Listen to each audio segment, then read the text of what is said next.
Welcome, children. Myself, Munesh Kumar, your social science teacher. I hope you all are doing very fine and keeping yourself in good state of mind. Today, in the continuation of the Civics 7th chapter, Understanding Marginalization, we shall discuss the topic Minorities and Marginalization.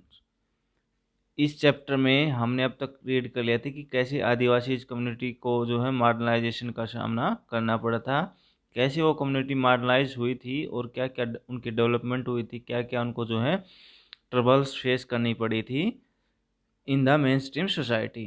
तो आज का जो topic है minorities and marginalisation, इसमें सबसे पहले जो word आया है आपका माइनॉरिटीज़, उसके बारे में हम थोड़ा सा डिस्कस कर लेते हैं। माइनॉरिटीज़ मीन्स कि the term minority is commonly used to refer to communities that are numerically small in relation to the rest of the population.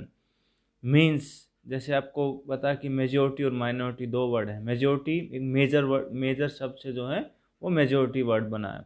Major major यानी कोई बहुत बड़ी चीज़, कोई बहुत नंबर्स में संख्या में जो चीज़ होती है वो मेजोरिटी होती है, मेजर से मेजोरिटी। ऐसे ही जो माइनर, माइनर आपको पता है छोटा, कम, स्मॉल, तो इससे माइनर से जो है माइनॉरिटी बनी।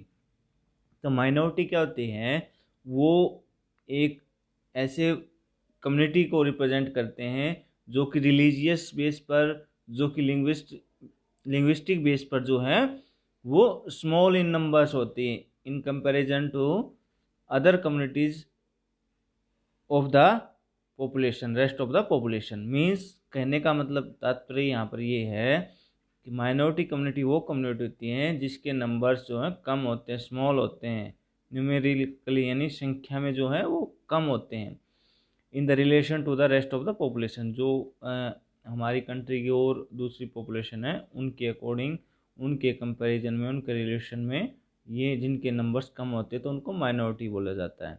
और मेजॉरिटी जिनकी संख्या ज़्यादा होती है वो मेजॉरिटी होते हैं।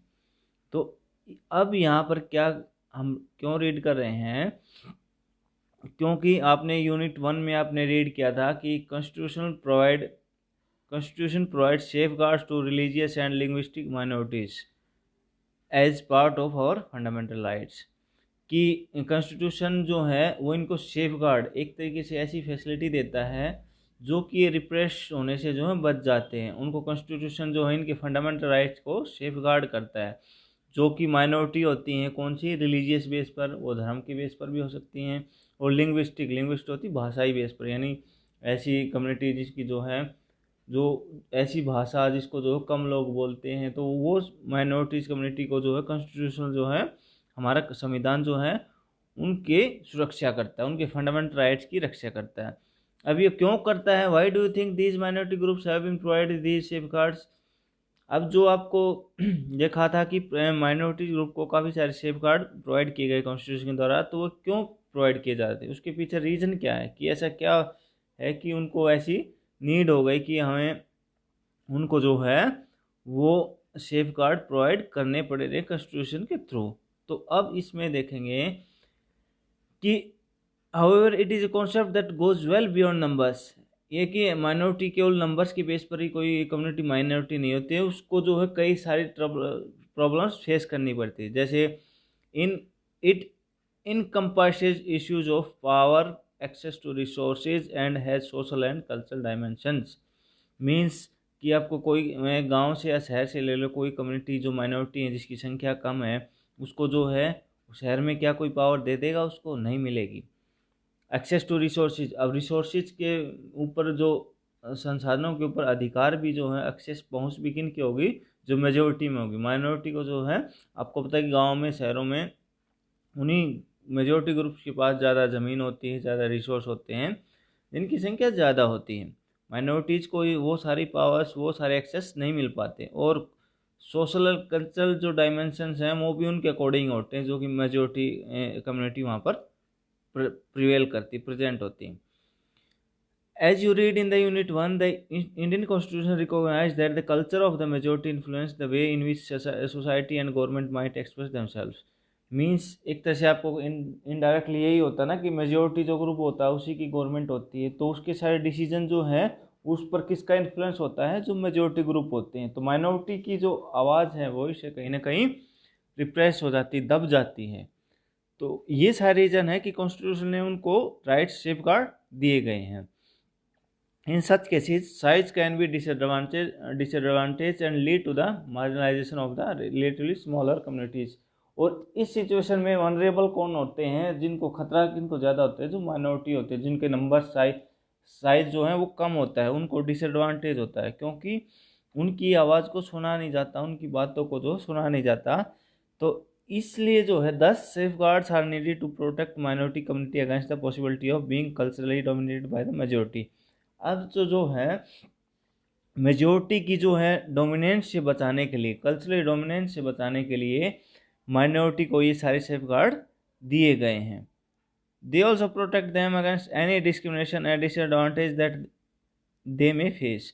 और जो कॉन्स्टिट्यूशन के जो सेफगार्ड हैं वो किस माइनॉरिटी को किस चीज़ से बचाते हैं कि उनके साथ कोई डिस्क्रिमिनेशन, भेदभाव न हो, और ना ही उनके साथ कोई डिसएडवांटेज कोई कर पाए। तो इस के लिए भी सेफगार्ड बहुत ज़्यादा ज़रूरी हैं। Given certain condition, communities that are small in number relative to rest of the society may feel insecure about their lives, assets and wellbeing.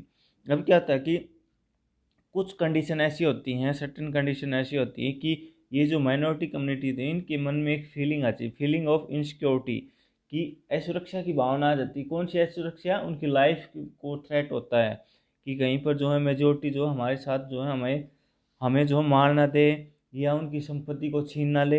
ऐसे बहुत से केस होते हैं जहाँ पर जो मेजोरिटी ग्रुप होता है वो माइनॉरिटी ग्रुप को दबाता रहता है, और तो ये इनसिक्योरिटी जो है उनके मन में बनी रहती है। और उस कंडीशन में दिस सेंस ऑफ इनसिक्योरिटी, अब जो इनसिक्योरिटी की फीलिंग है, सेंस है, मे गेट एसेंसुएटेड, मीन्स और ज़्यादा बढ़ जाती है ये सेंस ऑफ इनसिक्योरिटी। कब? If the relations between the minority and majority community are fraught, जब जो है किसी जगह पर माइनॉरिटी और मेजोरिटी के जो रिलेशन है, संबंध है, वो ख़राब होते हैं बहुत ज़्यादा। उस सिचुएशन में जो है सेंस ऑफ इनसिक्योरिटी जो है एक्चुअली नेचुरली जो है वो एक्सेंचुएटेड मीन्स बढ़ जाती है उनके मन में। क्योंकि वैसे तो इंडिया में ऐसा है कि जो सारी कम्युनिटी जो है वो मिलजुल कर रहती हैं, लेकिन कहीं पर जो मेजोरिटी और माइनॉरिटी में कन्फ्लिक्ट चलते रहते हैं, लड़ाई झगड़े होते रहते हैं। तो उस सिचुएशन में माइनॉरिटी को जो ये सेंस ऑफ इनसिक्योरिटी है ये ज़्यादा बढ़ जाते हैं। The constitution provide these safeguards because it is committed to protecting India's cultural diversity and promoting equality as well as justice. अब जो ये कॉन्स्टिट्यूशन ने जो सेफगार्ड प्रोवाइड किए गए, ये क्यों करवाए हैं? क्योंकि कॉन्स्टिट्यूशन को जो है, कॉन्स्टिट्यूशन कमिट करता है कि India has a very large vast cultural diversity, और उसको बचाने के लिए जो है हमें ये सारे सेफगार्ड प्रोवाइड कराने होंगे। और सोसाइटी में जो इक्वलिटी, समानता की भावना लाने के लिए, एज वेल एज जस्टिस, और जो सबको इक्वली रूप से समान न्याय मिले। तो इस वजह से ये सारे सेफगार्ड जो हैं वो प्रोवाइड किए गए हैं। किसको? माइनॉरिटीज़ को। आपने पिछले चैप्टर 5 में भी रीड किया था कि judiciary plays a crucial role in upholding law and enforcing fundamental rights. जो जुडिशरी के जो मेन काम थे उनमें से क्या था कि वो है उसका काम है कि upholding the law, rule of law जो होता है उसको मेंटेन बनाए रखना, और इन्फोर्सिंग फंडामेंटल राइट्स, यानी किसी के फंडामेंटल राइट्स का वायलेशन न हो, ये भी देखने का काम जो है किसका है? जुडिशरी का करते। जुडिशरी जो है इसमें एक इम्पोर्टेंट क्रूशियल रोल प्ले करती है। Every citizen of India can approach the courts if they believe that their fundamental rights have been violated. और जैसा कि आपको पता कि पिछले चैप्टर में हमने पढ़ा था कि कोई भी citizen, every citizen of India, जिसको लगता है कि जो है मेरे फंडामेंटल राइट्स का वायलेशन हो रहा है, वो कोई अदर पर्सन कर रहा है या कोई गवर्नमेंट कर रही है, तो फिर क्या करता है? वो कोर्ट में जा सकता है। ये हमें राइट्स मिला हुआ, कॉन्स्टिट्यूशन राइट मिला हुआ है। तो अब ये जो माइनॉरिटीज़ जो के भी माइनॉरिटीज़ का जो मार्जिनाइजेशन पढ़ रहे हैं, मार्जिनाइजेशन, तो उसमें एक मेन माइनॉरिटी कम्युनिटी है मुस्लिम्स। उसके बारे में जो है हम यहाँ रीड करेंगे, मुस्लिम्स और उस मार्जिनाइजेशन का, मुस्लिम जो कैसे मार्जिनाइज कम्युनिटी हैं हमारे इंडिया में। According to 2011 census, Muslims are 14.2% of India's population and are considered to be a marginalized community in India today because, in comparison to other communities, they have over the years been deprived of benefits of socio-economic development. अब इसमें कहा कि 2011 के census जो every after 10 year जो होता है, उसमें जो मुस्लिम पॉपुलेशन 14.2% थी इंडिया की टोटल पॉपुलेशन का, और उसको जो है मार्जिनाइज्ड कम्युनिटी माना गया। क्यों? क्योंकि उनको जो है जितने ज़्यादा और कम्युनिटी को बेनिफिट्स हैं, सोशियो इकोनॉमिक बेनिफिट हैं, जो सामाजिक और जो आर्थिक जो डेवलपमेंट के जो साधन मिले हुए हैं, उनसे डिप्राइव, उनसे जो वंचित रखा गया है, किनको? मुस्लिम्स को, वो सारे इनके पास अवेलेबल नहीं है। क्यों? अब ये डाटा के थ्रू आपको बताया गया है कि the data in the 3 tables below derived from different sources indicate the situation of the Muslim community with regard to basic amenities, literacy and public employment। अब 3 जो हैं मेन बेंचमार्क लिए गए हैं कि जो हैं ये कम्युनिटी के बेस पर जो आपको पूरा डाटा दिखाया गया इस टेबल में। इसमें बताया गया है कि जो बेसिक कम्युनिटी होती है, जो बेसिक फैसिलिटी होती है किसी पर्सन के रहने की, कि बिजली कितनी है किसके पास, अच्छा पीने को जो नल से पानी किसके पास है, और अच्छा घर किसके पास है। तो उस टेबल से आप देख रहे हो कि इससे सबसे कम जो है 63.8% मुस्लिम के पास पक्के घर हैं, 67.5% जो इलेक्ट्रिसिटी मुस्लिम्स के हैं, और 35.8% जो पीने का पानी होता है, जो नल से पानी आता है। तो इन सब में जो है ये शो हो रहा है कि मुस्लिम कम्युनिटी की जो सोशल इकोनॉमिक जो कंडीशन है वो अदर कम्युनिटी से ज़्यादा ख़राब है। सोशियो इकोनॉमिक जो स्ट्रक्चर होता है उसके बेस पर जो है मुस्लिम कम्युनिटी काफ़ी मार्जिनाइज्ड है, काफ़ी पिछड़ी हुई। तो ऐसा क्यों है? अब ये स्टेटस मुस्लिम कम्युनिटी का जो यहाँ दिखा रखा है, इसके पीछे रीज़न क्या है वो हम इसमें आगे फिगर आउट करेंगे। What do these figures convey, और ये फिगर्स जो है हमें क्या दिखाते हैं? Recognising the Muslims in India were lagging behind in terms of various developments indicators. अब क्या हुआ कि जो ये इंडिकेटर्स दिख रहे हैं कि जो है इसमें सारों में जो मुस्लिम जो है पिछड़े हुए हैं, तो इसको देखते हुए गवर्नमेंट ऑफ इंडिया ने एक कमीशन सेटअप किया कि जो है वो रिव्यू करे, इनको स्टडी करे कि ऐसा क्यों हो रहा है, ये मुस्लिम्स के पास ये सारी फैसिलिटी इतनी कम क्यों है। तो उसके लिए 2005 में एक हाई लेवल कमीशन कमेटी जो है वो सेटअप की गई गवर्नमेंट ऑफ इंडिया के द्वारा, जिसको ऐड किया chaired by justice Rajendra Sachar, जिसको सच्चर कमेटी के नाम से भी जाना जाता है। The committee examined the social, economic and educational status of Muslim community in India. अब क्या है कि जो कमेटी सेटअप की गई थी वो किस लिए सेटअप की गई थी कि जो है आप मुस्लिम्स की कंडीशन देखो कि ऐसी क्यों है, क्या रीज़न उसके पीछे, क्या कारण है उनका ऐसा जो है सोशल और इकोनॉमिकल और एजुकेशन स्टेटस इतना कम क्यों है। फिर इस रिपोर्ट ने क्या किया, उस रिपोर्ट में क्या हुआ? The report discusses in detail the marginalisation of this community. इस रिपोर्ट में पूरी मार्जिनाइजेशन जो है वो मुस्लिम कम्युनिटी की पूरी डिस्कस की गई है। It suggests that on a range of social, economic and education indicators, the situation of the Muslim community is comparable to that of other marginalized communities like scheduled caste and scheduled tribe।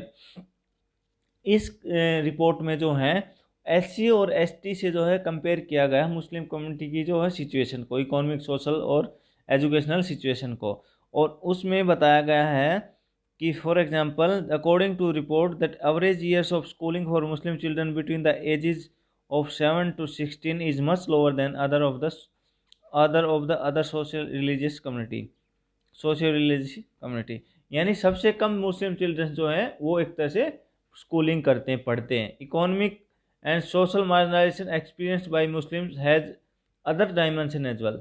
ऐसा नहीं कि खाली education के base पर ही मुस्लिम पिछड़े हुए हैं, और भी काफ़ी डायमेंशंस हैं जिसके बेस पर जो है हम कह सकते हैं कि Muslim community is a marginalised community. Like other minorities, Muslim customs and practices are sometimes quite distinct from what is seen as the mainstream। अब जैसा कहा आदिवासी इसका देखा था ना कि उनके ट्रेडिशन और कस्टम अलग हैं, तो ऐसे ही मुस्लिम्स और इसको हम पहचान सकते हैं मुस्लिम कस्टम्स और प्रैक्टिस को, कि उनसे जो पहचान सकते हैं कि ये जो मुस्लिम कम्युनिटी से हैं। सम नॉट ऑल मुस्लिम्स में भी ये बुरका, आपको पता है कि मुस्लिम्स वुमेन जो है बुरका पहनती हैं। स्पोर्ट ए लॉन्ग बियर्ड, और मुस्लिम जो मैन है वो ज़्यादा बड़ी दाढ़ी रखते हैं। वियर ए फैज, जो उनको जो अलग जो साफा होता है वो अलग टाइप का होता है, पहनते हैं। And this become ways to identify all Muslim, और इन सब से जो है हम इजीली जो है मुस्लिम्स को पहचान सकते हैं। Because of this they tend to be identify differently and some people think they are not like the rest of us. और वैसा ही होता है, वैसे ही उनके बारे में एक स्टीरियोटाइप बन जाती है, जैसे आदिवासी उसके बारे में बनी थी कि ये जो मुस्लिम्स हैं ये अदर जो हम जैसे नहीं, मेन स्ट्रीम जो के और कम्युनिटी उन जैसे नहीं है। तो धीरे धीरे वो क्या होता है, मार्जिनलाइज होते जाते हैं। Often this become an excuse to treat them unfairly and discriminate against them. मैंने कहा ना कि इस बेस पर फिर उनके साथ जो है भेदभाव होना स्टार्ट हो जाता है। तो इसके बेस पर आपको बताया कि चैप्टर 7 में भी, सॉरी क्लास 7 में भी आपकी बुक में एक चैप्टर था जिसमें अनसारीज और finding it difficult to rent a house, कि मुस्लिम एक कोई व्यक्ति था, पर्सन था, तो उसको जो है घर नहीं मिल रहा था रेंट पर। तो वो भी एक तरह से ये इसी के कारण था। This social marginalization of Muslims in some instance has led to them migrating from places where they have lived, often leading to ghettoization of community. Sometimes this prejudice leads to hatred and violence. जैसा कि आपने आदिवासी community में पढ़ा था कि धीरे धीरे society में उनको डिस्क्रिमिनेट कर दिया जाता है, अलग कर दिया जाता है, और उसके बेस पर क्या होता है, फिर उनको वहाँ से एक तरह से निकाल दिया जाता है कि जहाँ पर वो पहले से रहते आ रहे हैं, उसको वहाँ से they force to migrating from places where they have lived, जहाँ वो रह रहे हैं उससे उनको जो है वो माइग्रेट करना पड़ता है।